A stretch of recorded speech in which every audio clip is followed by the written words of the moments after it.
Welcome, everybody. This is Netta Pitt. I'm the host of the CISO's Current, a CISO's Connect podcast. Today's guest is Frank DePaola. He is the Chief Information Security Officer at Enpro, a leading industrial company. Frank brings an amazing background from manufacturing, operational technology, and cyber resilience. So Frank, has real-world insights into securing critical infrastructure while driving innovation at scale. And so today we're going to talk with him because he's such an expert on this. We're going to talk with him about, how he secures and the CISO leadership role plays such a vital role in modernizing manufacturing environments within Enpro, and then discuss bridging IT and OT, mitigating the supply chain risk that we all face, obviously in manufacturing a little bit more than others, and enabling operational excellence throughout cybersecurity. So with that, I'm going to turn it over to Frank. Anything that you would like to add before we jump into some questions? Yeah, thank you, Nia. I appreciate that gracious opening. I'm excited to be here. I love to give back to the community and share, what little experience I may have, and hope that some of your watchers or listeners, might find value in some of the lessons learned that I've learned through my career, and maybe bumps in the road that I can share that may help somebody avoid those in the future. So thank you. Yeah, if we can all just have a roadmap of where all the pitfalls are and the holes are, and that would be great for our careers and for our jobs, right? But yeah, the more Absolutely. that we share, the better that is.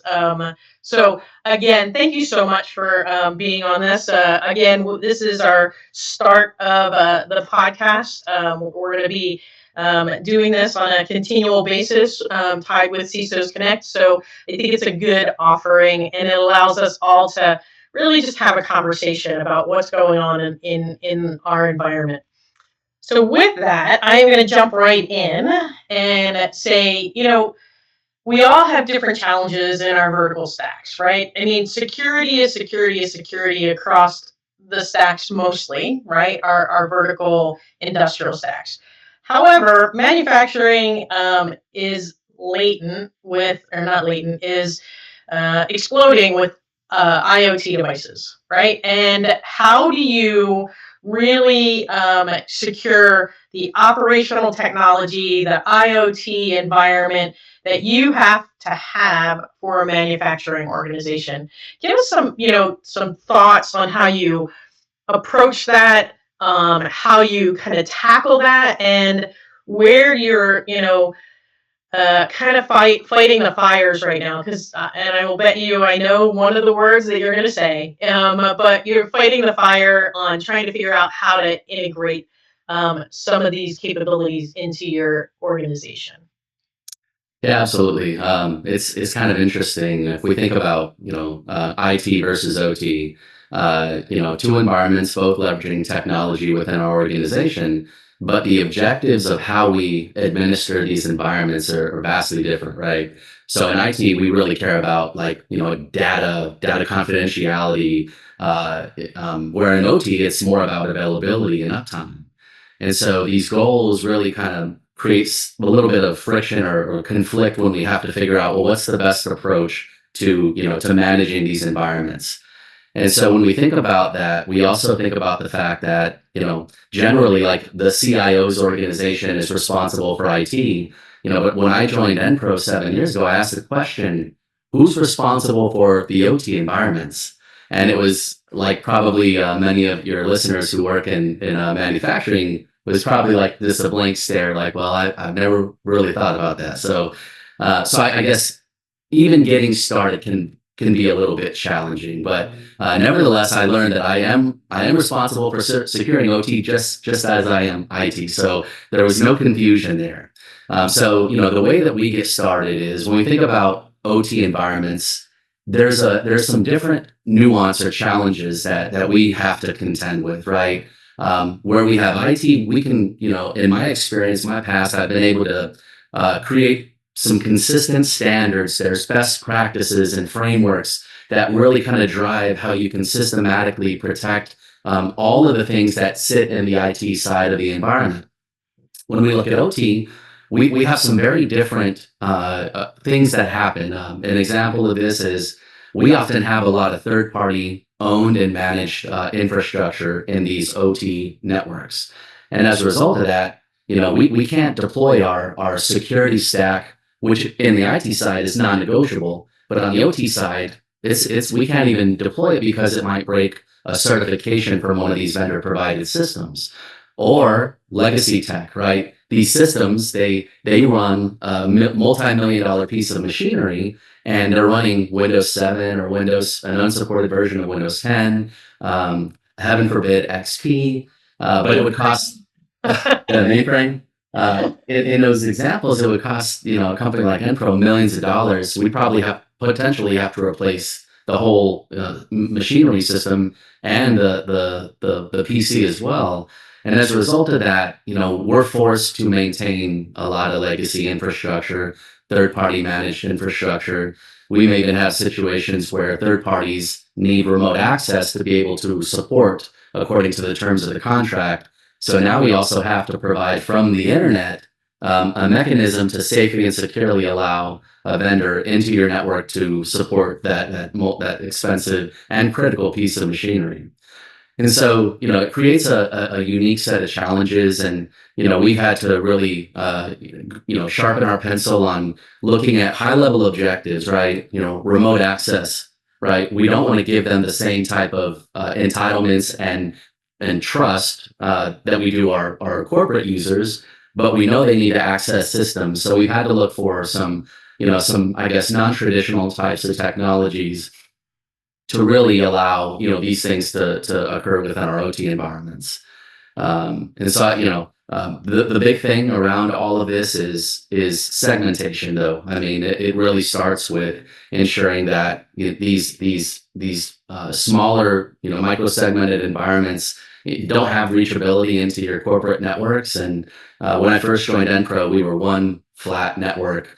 From a corporate PC, I could ping a PLC on one of our manufacturing facilities, and ultimately, I mean, for many reasons, that's not a good thing. So I think if you can, start with segmentation, learn the business, learn the technologies that drive the business, and be a good partner with the engineers that work in these OT environments. It'll go a long way to to help understand what's important.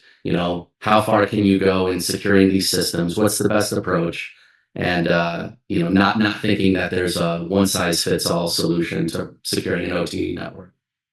Yeah, I mean, that's amazing. I can imagine when you ask the question and you got crickets back of who owns OT, who's securing that.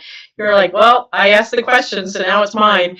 But I think to your point though, right? It's that partnership and really understanding, like you were saying, understanding the business so you understand the risk, right? So that may be the most critical part of our manufacturing. So that risk is high. If I segment it, okay, then if I had something happen, it's not going to give that bleed. I can contain it. I can contain the blast radius, right? Those are, and talking through that with the business, right? And I think for the longest time, we've been the organization of no, you can't do that.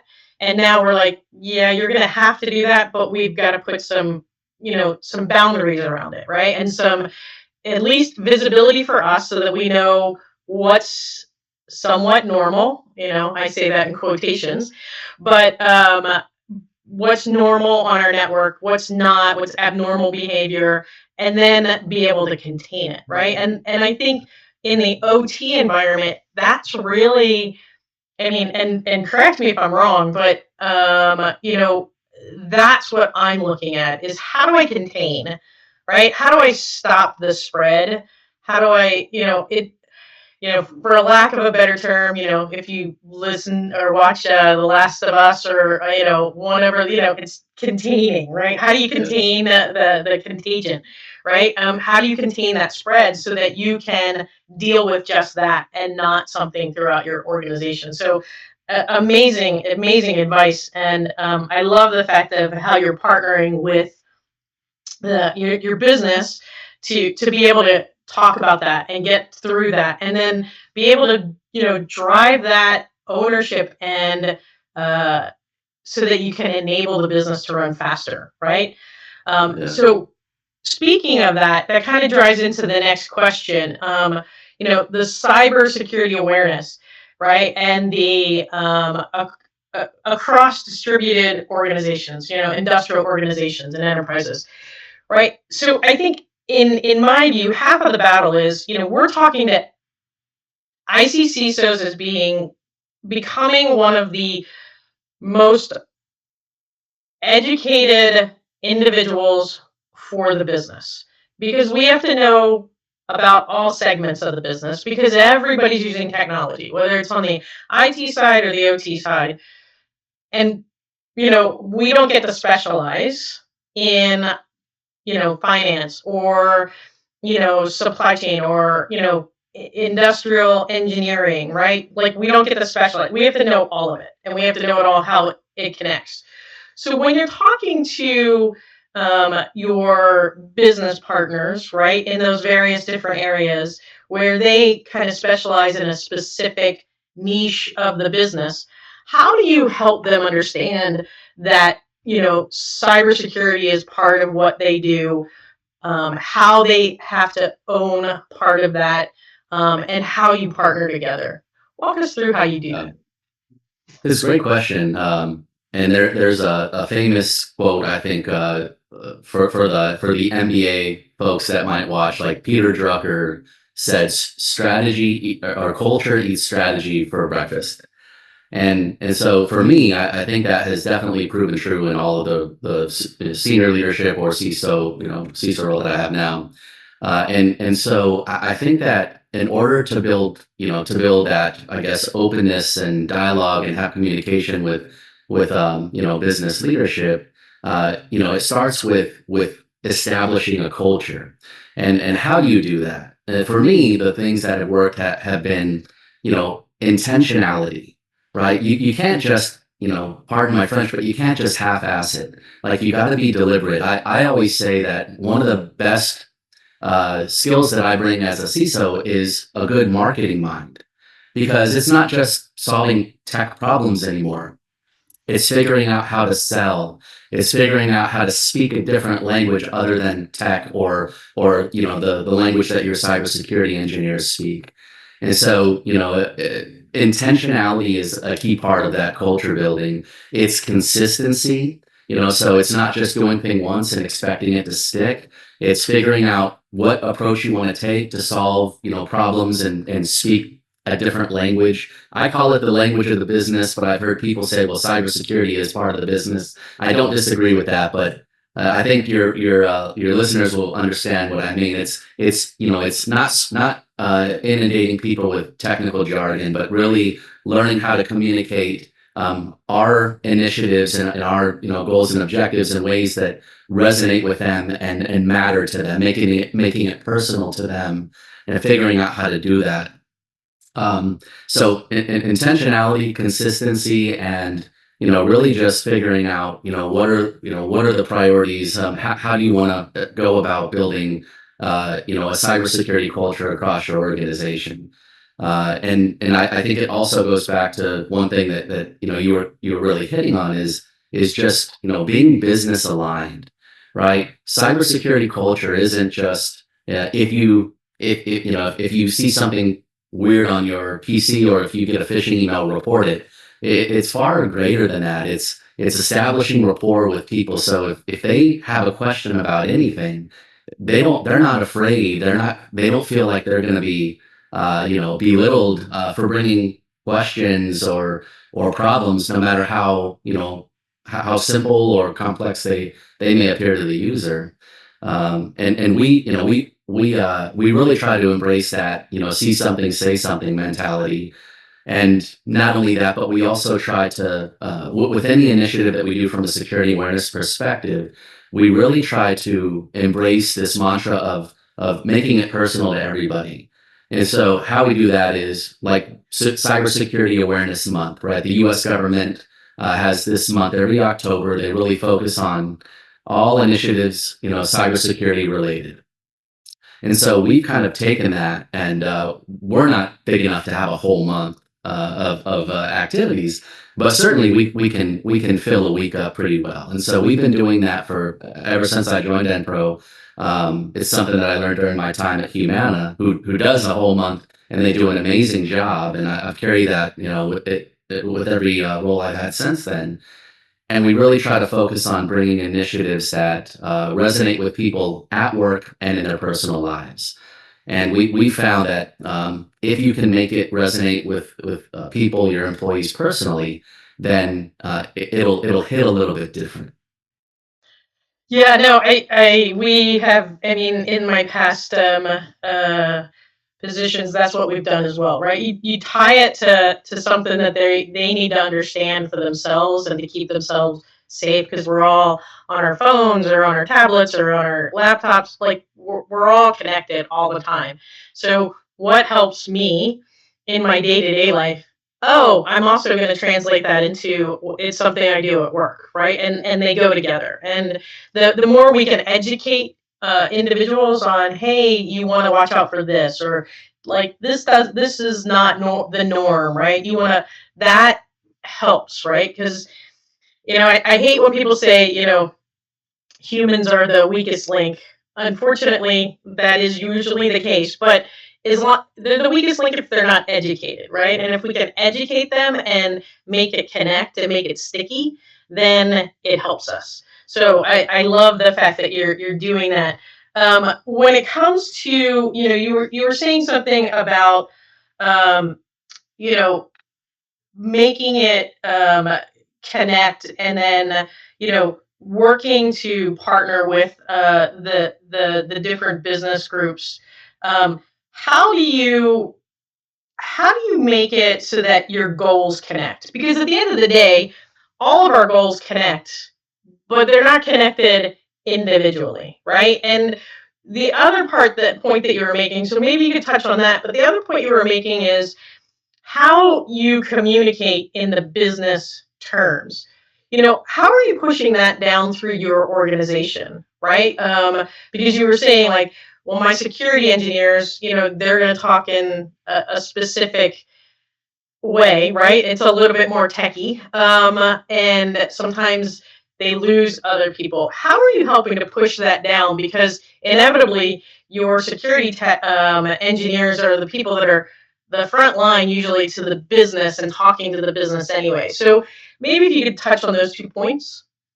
Sure. So I guess maybe the first point is how do I do that with my business leadership, and kind of how have I learned, right? Because I was an engineer in my background, and I'm sure that there were many a times when I've had conversations with somebody outside of IT or security, and they had no idea what I was talking about, right? And I felt proud because I was speaking in such technical terms, and I was patting myself on the back when in reality, uh, I was not having the intended effect, right? I was not really solving a problem. I was actually creating a new problem. So I think one of the things that I have done is, in order for a security leader to be able to have better, more fruitful conversations with business leadership or folks outside of the IT organization, I'm a firm believer of you have to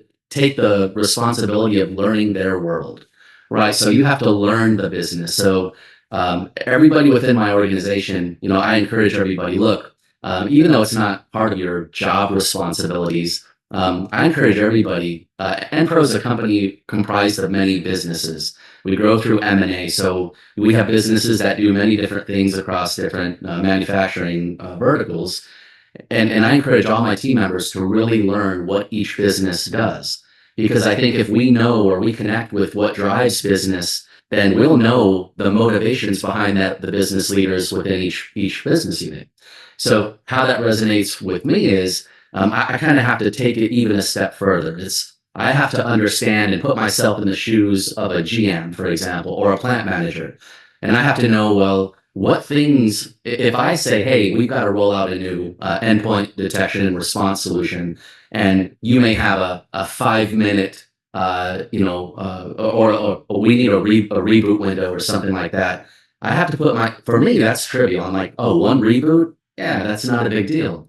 But to them, depending on the timing and what's happening, it there could be an ISO 9001 audit going on, and they can't, have that interruption. It could be in the middle of manufacturing, a very critical order. It could be sometimes we have systems that the manufacturing process is long-standing and it can't be interrupted. It may take, 96 hours to complete, a coding process on one of our products.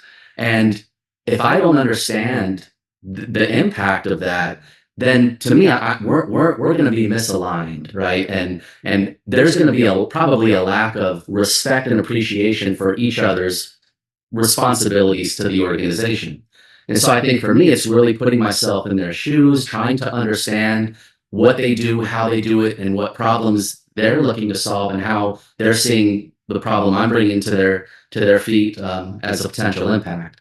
And that's helped me quite a bit to gain respect and also to find common ground when we're trying to, meet in the middle somewhere. How do I bring that down to my teams? Well, I think if our teams, as individuals, I never had a manager or a leader that told me, I know that you work on servers, or I know that you're a cybersecurity architect, or whatever role I was ever in. I never had them tell me, look, I want you to take a few minutes and I want you to go walk the manufacturing line, and or even maybe do a job rotation. I want you to work for a day in the manufacturing plant and get a day in the life. And I think, if we're able to do that with our teams, it'll open their eyes to a whole world of different interpretations of the impacts that we can create on our users, both from a positive and a negative perspective. And so, while we haven't gone fully to the extent of like making our folks work in a manufacturing facility for a day, we certainly do try to create space where our IT and cybersecurity teams can learn the business. We do a fair amount of site visits to different plants. And when we do that, we rotate the teams that get to attend these site visits. And without a doubt, the first thing that we do on every single site visit is a site tour. And it's an intentional component that we bring, and it's very important just for everybody to learn what, like, why do we exist? We don't exist to secure all the things. We exist to support the business to be successful manufacturing and selling whatever it is that we do. So I think those are the important points.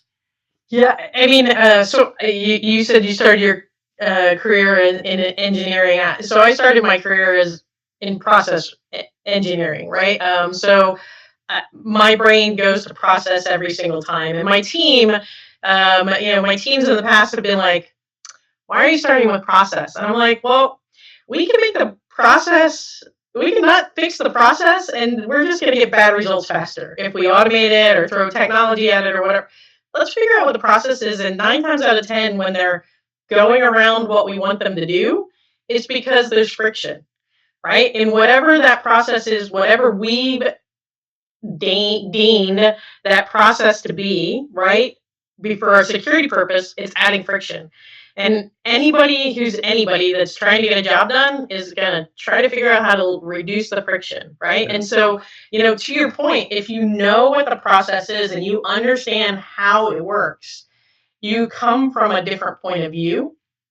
And you again, like you said, I think you're spot on, Frank. You put yourself in their shoes, right? And if you can do that more, I think you have better outcomes, right? But that's amazing that you guys are able to do that, and I applaud you guys and Enpro for doing that, because I think it makes the world a difference if you can understand the process. And whether that's in manufacturing or whether that's in service delivery, it doesn't matter. There's always a process to get something done.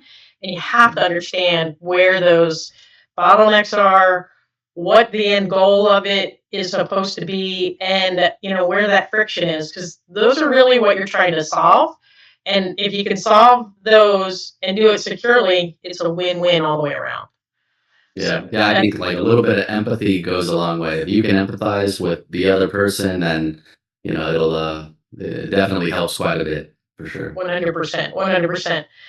So how do you see, like, one of the things that I think is changing within the CISO role, right, is how are CISOs perceived, and what they bring and their organizations bring to the table, right? And so, help me understand in at Enpro how you guys from a security point of view are really driving to build that competitive advantage and really that operational resilience that drives the business. Can you speak to that? Yeah, so competitive advantage, this is kind of like a soapbox topic for me, right? I'm always very passionate about trying to frame cybersecurity in a way that we get the credit that I think that we deserve. There's many industries, from teachers to law enforcement and other industries that are, they can be thankless, right? And I think in many ways, cybersecurity is very similar. So what are we doing to demonstrate competitive advantage? One of the things is that we've been able to do recently is we so I try to frame cybersecurity as a competitive advantage to each of our businesses and different initiatives that they may pursue. So an example is some of our businesses are in the semiconductor manufacturing supply chain. If any of your listeners are in this space, you probably know there's this government funding effort called the CHIPS Act, and they were trying to bring semiconductor wafer or chip manufacturing back or into the United States, and they provided some funding to manufacturers to do so. And so obviously one of the key components to semiconductor manufacturing is the security of the intellectual property and the data and the schematics and all of the things involved in this manufacturing lifecycle. And so our business, pursued some of the funds. We built a new fab in Arizona and pursuing some of the funds. And as a result of that, we were able to secure some of the money, and it wasn't solely and only because we have a secure or mature cybersecurity program, but it's certainly part of it. I mean, we met with MITRE as a government contractor, went through a pretty exhaustive interview process for this, and if we didn't have the right answers, if we weren't invested, if Enpro didn't invest in the things that my team and I are doing, then we wouldn't be able to have the answers and to be able to demonstrate cybersecurity maturity, which is one mechanism that helped us secure some funding. So that's one thing. Another thing is, right, I think all of us can, as long as we've matured our cybersecurity program in the right areas, we can all celebrate the wins of a reduction in our cyber insurance premiums, right? I mean, that's a quantifiable, measurable way that we can say, look, we started on this journey, however many years ago, and it cost us this. And over time, our investments were X and reduction in premiums were Y. And there can be a direct correlation of reduction in cost compared to investment in cybersecurity and realizing maturity. And another measurable way that, year over year, we have seen a measurable reduction in cyber insurance premiums, and in some cases, even ease of ability to secure cyber insurance. I know, maybe now it's not as bad, but there were a few years where breaches were high and they were really scrutinizing their insured companies, and it became a little bit of a challenge. So these are some things that we've done from demonstrating value as it relates to like operational resilience. I go back. I'm a firm believer in tabletop exercises, and we do them technically. But I also think that Maybe technical people think they're only technical, and in reality, tabletops are an amazing way to open, dialogue with business leaders. And so we're a big, I don't know, we're a big IONS customer. Really love the IONS organization, and we hired IONS to help lead. We did 26 incident response tabletops last year with each of our businesses. And even though like ransomware was the theme, we didn't focus on technology. It was all focused on business resilience. And so the conversations that we had were not about, how do we, recoverability from a conceptual um, were discussed, but it wasn't like the technical details about who and why and when and how. It was about the ability, the timeliness, and how do we prioritize things so that we can recover business operations. We had a lot of our business stakeholders, the plant managers, the GMs. We had every business function of each of our subsidiaries on the calls, and it was an amazing opportunity for us to connect our objectives with business objectives, but the business objectives were elevated to the very highest magnitude. So it was all about how do we restore your business so that you can continue manufacturing and shipping product. And so we learned how to speak that language a little bit better. Our technical and security teams were on those calls as well, so they got to be a party to see how we have those conversations and how we can talk about cybersecurity things in a business context without all the technical jargon. And that was a great way to establish even broader open lines of communication with business leadership. But also we were able to get aligned on business priorities, right? We talk about resilience, and I think before all of those tabletops, if we were to ask our cybersecurity team, what's the most important, what's the crown jewels of this business? They would have said something completely different than what we learned during those tabletops. And so it was a learning opportunity. It was an alignment building and just even internal networking. I mean, we were able to really, strengthen the relationship that we have and also earn some credibility in the process. That's amazing. And it's great that you had all of that engagement, right? When you can start to have that dialogue, right? And you start to pull the string on, hey, well, we're just going to send out this communication. Okay, but to whom and when and how and who's going to, and what if our comms are down? And are we actually, like, what are we using for outside com? Like, you get to pull the string a little bit, and then people start to have real conversations of what's going to happen. I love that. That's amazing. All right, we're going to wrap up, but this has been an amazing conversation.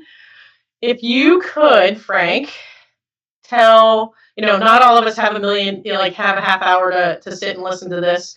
And if we need to like get to the cliff notes, what are the three things that you would want listeners or viewers to really take away from this discussion? Which, by the way, I thought was an amazing discussion, and I learned a lot. So thank you. Well, thank you. Yeah. So if I had to pick three things to share, I think maybe the first thing I kind of alluded to it, but with cybersecurity nowadays, it's no longer just about the technology, right? The technology is certainly a key pillar, but it's also about relationships, and not only relationships with your team or the rest of the IT organization, but relationships with business stakeholders and different functions of business.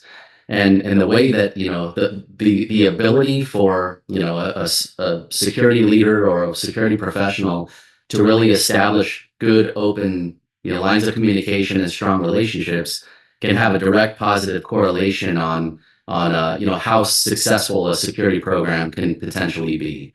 And so I think that would be one of the things I share. The next I would say is think outside the box.